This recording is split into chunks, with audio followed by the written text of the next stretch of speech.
Hello everyone. Welcome to today's presentation. I'm excited to share with you our focus on your student's book pages 180 to 181. Today, we'll be exploring Unit 11, which is all about amazing animals.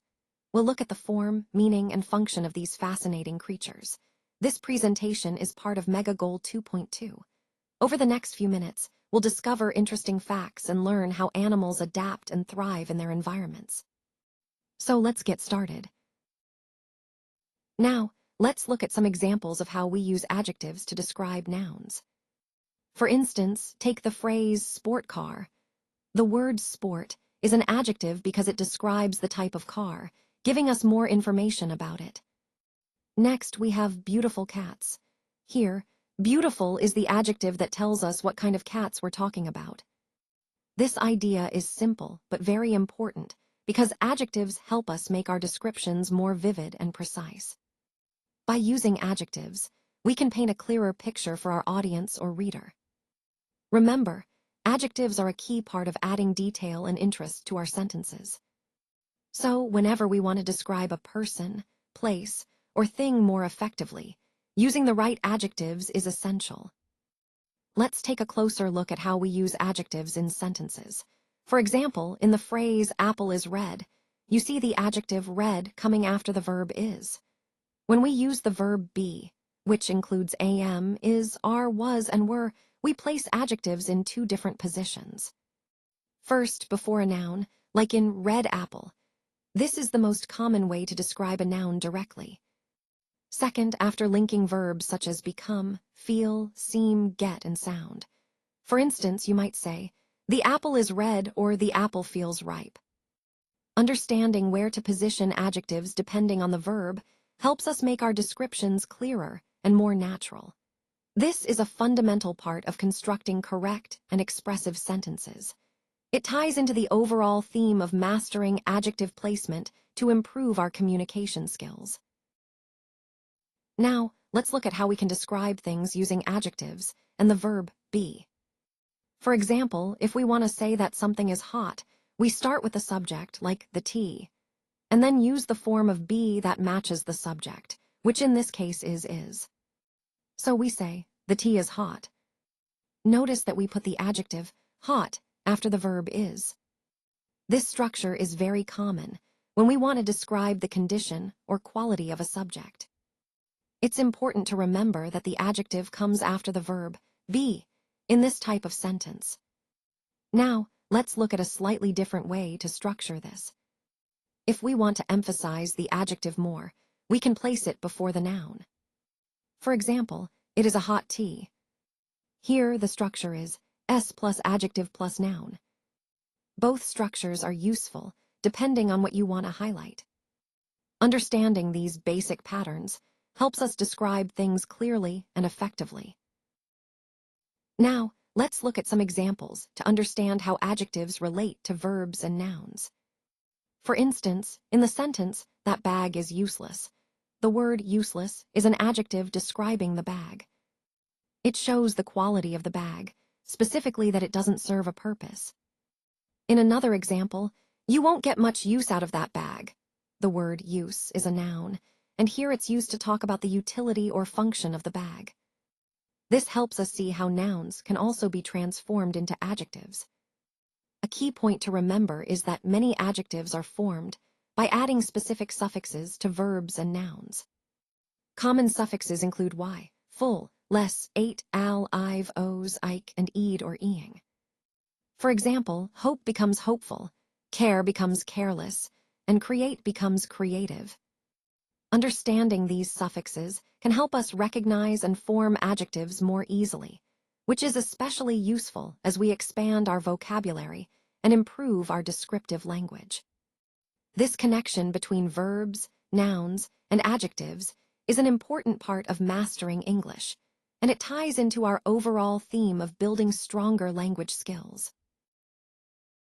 Now let's take a closer look at some of the key words from exercise A. First, we have loyal. This word describes someone who is faithful and dependable, someone you can always count on. It's an important quality because it builds trust in relationships. Next is energetic. Being energetic means having lots of energy and enthusiasm, which helps us stay motivated and active throughout the day. Then we have beautiful. This word can describe something or someone that is attractive and pleasing to look at, but it can also refer to qualities like kindness or a beautiful personality. Moving on to healthy, which is essential for our overall well-being. It means taking care of our body and mind. We also see famous, a word used for someone well-known by many people, often because of their achievements or talents. Loving describes someone who shows a lot of care and affection, which is important in all kinds of relationships. Then there's joyfully, an adverb that tells us someone is doing something with happiness and excitement. Cooperative refers to working well with others, which is crucial both in school and in life. Affectionate is similar to loving, indicating someone who shows their feelings openly and warmly. Finally, notice the number 3, which might be a slide or exercise number, but the main takeaway here is understanding how these words describe qualities or states that are positive and often interconnected. When we think about these words, they help us build a better understanding of the characteristics we value in ourselves and others, tying into the overall theme of developing positive traits and relationships. All tigers, cheetahs, leopards, and lions are classified as big cats. This means they share certain characteristics and belong to the same general group. Both cheetahs and leopards are known for being particularly fast animals, which is an interesting trait they share. However, when it comes to domestication, neither tigers nor lions can be tamed or kept as pets. In fact, none of these big cats can be domesticated at all. They are all wild animals by nature, which is an important point to remember. This comparison helps us understand the similarities and differences among these magnificent creatures, especially in terms of their behavior and their relationship with humans. When we talk about more than 2 people or things, we use a special word, all. This word helps us refer to the entire group together. For example, when I say all the players are excited, I mean every single player, not just 1 or 2. Since we're talking about a group, the verb that follows all is always in the plural form. That means we say are instead of is. So you might say, all the students are ready, rather than is ready. All is mainly used in affirmative sentences, which are just positive statements. For example, all the tigers, lions, and wolves are wild animals. Here, we're affirming that every one of those animals belongs to the wild category. This concept helps us clearly communicate about groups of people or things as a whole. It's a useful way to emphasize that we're talking about everyone or everything within that group, making our statements more inclusive and complete. Both iPhone and Galaxy are smartphones. This means that they are devices used for communication, internet access, and many other functions.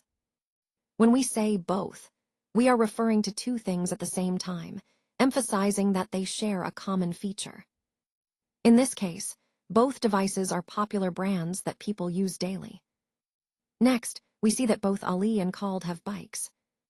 Again, both indicates that these 2 people share something in common. They both own bikes. It's a simple way to show that 2 individuals have the same characteristic or possession. This can help us understand similarities between people or things we're discussing. Moving on, they both live in Riyadh.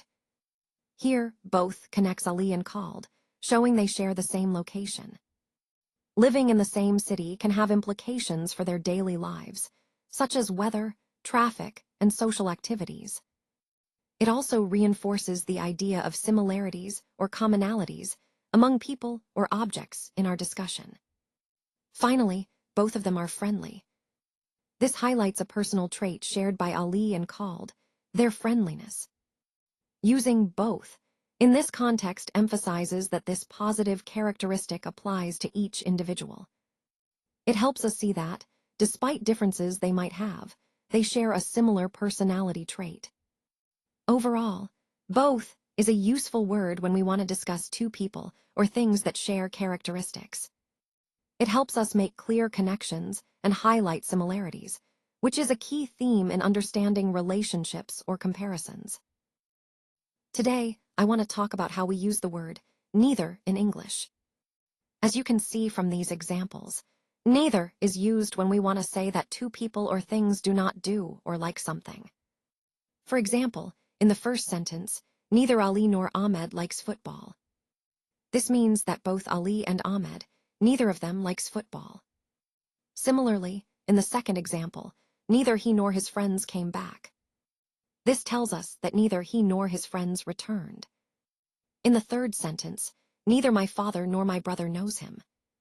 So again, neither of those people, my father or my brother, knows that person. A key point here is that neither is always followed by a singular or plural verb, depending on the subject. And it's important to remember that neither is used in negative sentences to express the idea that both options are not true or not happening. Understanding how to use neither correctly helps us make clear and accurate negative statements about two subjects at once. So let's take a closer look at how we use none in sentences. When we say, all my friends love chicken, and then want to talk about what they don't like or don't have, we use none. It means not any or no one of a group. For example, when I say none of them likes vegetables, I am emphasizing that not a single person in my group enjoys vegetables. Notice that we use a singular verb here, likes, because none is treated as singular in this context. Similarly, if I say, none of my friends speak English, I am again indicating that not a single friend in the group speaks English. Here, speak is used without an S because with none followed by a plural subject, we can also use a plural verb. And when I mention none of them has a smartphone, I am pointing out that none of my friends owns a smartphone. In this case, has is singular because none is considered singular when it refers to not one or not any. The key takeaway is that none can be followed by either a singular or plural verb, depending on the context and what you're emphasizing. It's a useful word for expressing the absence or lack of something within a group, and understanding how to use it correctly helps make your sentences clear and precise. Now, let's talk about these so-called paired or double conjunctions. They are used specifically to link two words, phrases, or clauses that are of the same type. This means you can connect similar ideas or elements to make your sentences flow smoothly. It's important to remember that these conjunctions are only used in affirmative sentences. So, if you're making a positive statement, these are the tools you want to use to connect your ideas clearly and effectively. By understanding how to properly use these paired conjunctions, you'll be able to create more cohesive and balanced sentences, which is a key part of mastering effective communication. This fits into our overall goal of improving your language skills and making your speech and writing more polished. Now let's look at an example. We use this expression when something is true for two people or things at the same time.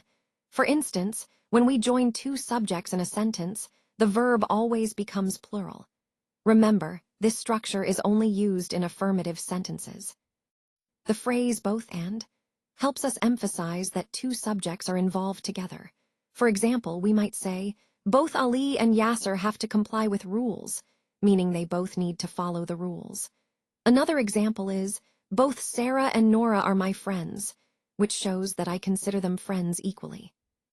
We can also talk about possessions or characteristics, like, my uncle has both a girl and a boy, indicating he has two children.